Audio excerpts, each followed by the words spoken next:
welcome to the news update on AFRICUNIA television, reaching from our studio in the nation's commercial capital, Lagos, Nigeria. My name is Deborah, Ezeh. We begin from Nigeria. The federal government has issued a circular for the appointment of a new substantive accountant general of the Federation. In a circular dated June 21, 2022, emanating from the Office of Head of Civil Service of the Federation, Dr. Folashade Yemi Ezeh, the federal government said, following the approval of Mr. President, the Office of the Head of Service of the Federation is commencing the process of the appointment of a substantive Accountant General of the Federation from eligible directors in pool of Accountant General of the Federation.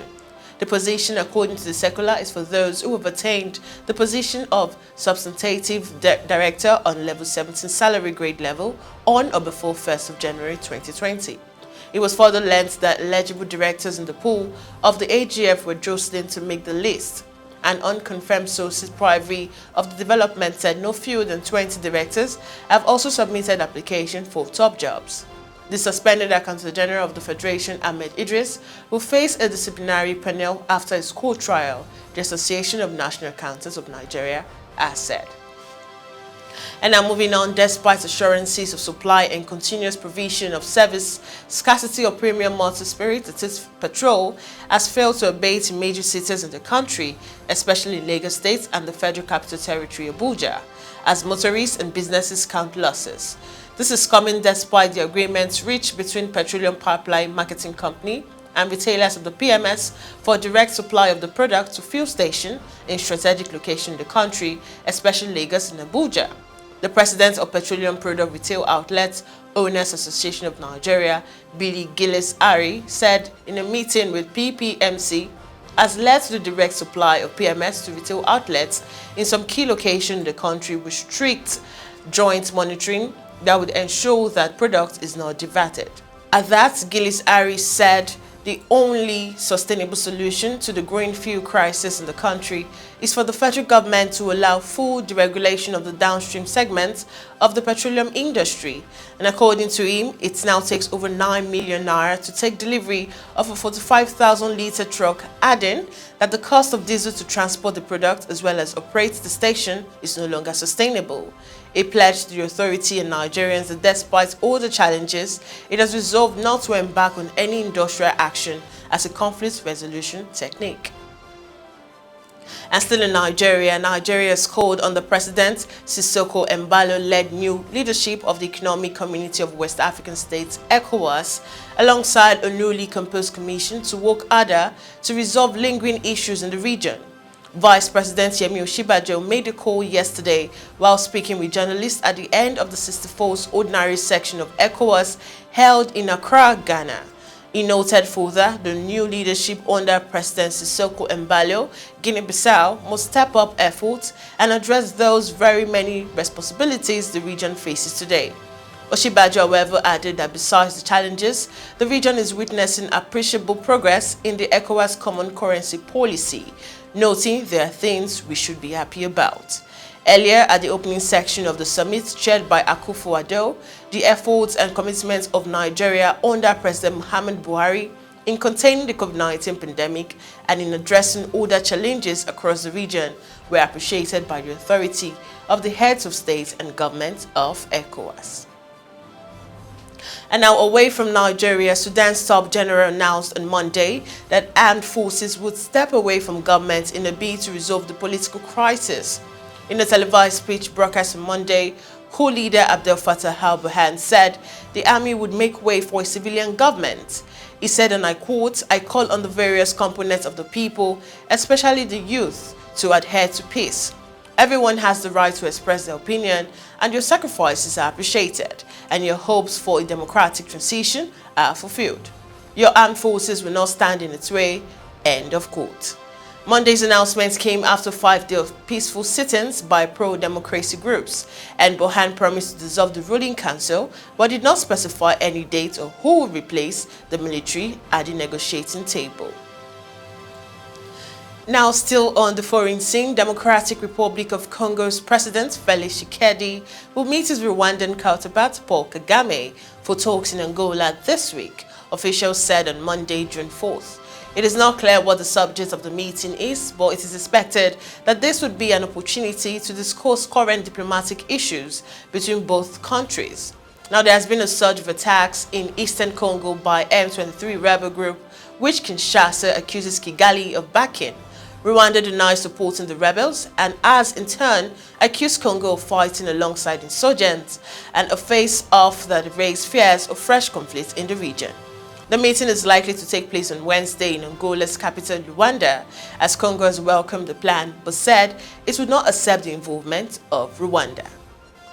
We go on a short break now, and when we come back, it's more updates from the foreign scene. Stay with me. How to submit your KYC details on the AFRICUNIA Bank. Go to your AFRICUNIA Bank app dashboard and select the profile option, which shows your personal details including your registered name and email address. To submit your KYC, click the Identification Verification and Address Verification option to upload your identity type, identity number, identity proof, and your address proof, respectively. Then you're ready to begin banking. AFRICUNIA Bank, indigenous for all.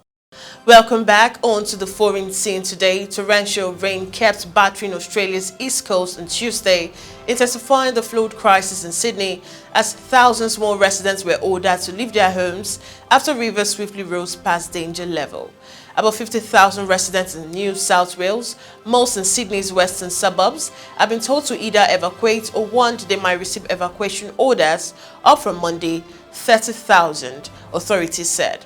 Prime Minister Anthony Albanese, who returned to Australia Tuesday after a week-long trip to Europe, said it would tour the affected region on Wednesday along with Peritate. The federal government has declared the flood a natural disaster, helping flood-hit residents receive emergency funding support.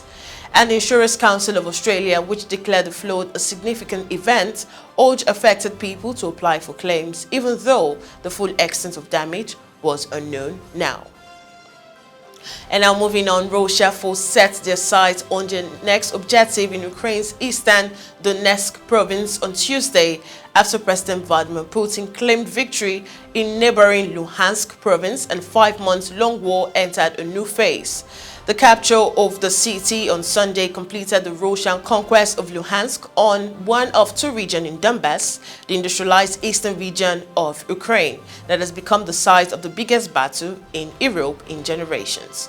Ukraine forces on Tuesday took up new defensive lines in Donetsk, where they still control major cities, while Putin told his troops to absolutely rest and recover their military preparedness, while units in other areas keep fighting. Ukraine's hopes for a sustained counterattack rest in part on receiving additional weapons from the West, including rockets that can neutralize Russia's huge firepower advantage by striking deep behind the front line. And now up next is latest on the worldwide spread of the coronavirus. Stay with me.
And now welcome back. We now head to the sports scene where South Africa yesterday continued their recent dominance of Nigeria in women's football by beating the Super Falcons 2-1 in their opening group game of the ongoing African Women Cup of Nations held in Morocco.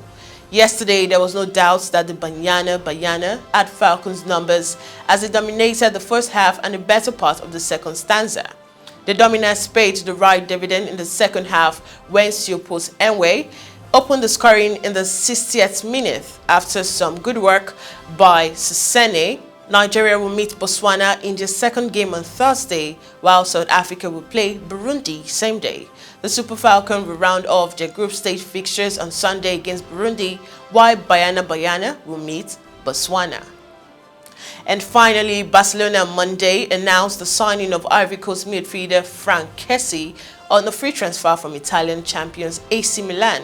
Kessie, 25, spent the past 5 years in Milan after first arriving in Italy when he joined Atlanta in 2015. He scored 7 times in 39 appearances for Milan last season as the club won the Serie A title for the first time since 2011. The Ivorian will be presented by the club on Wednesday, while Denmark defender Andreas Christensen is expected to be unveiled as a backup player this week, as well as after leaving Chelsea.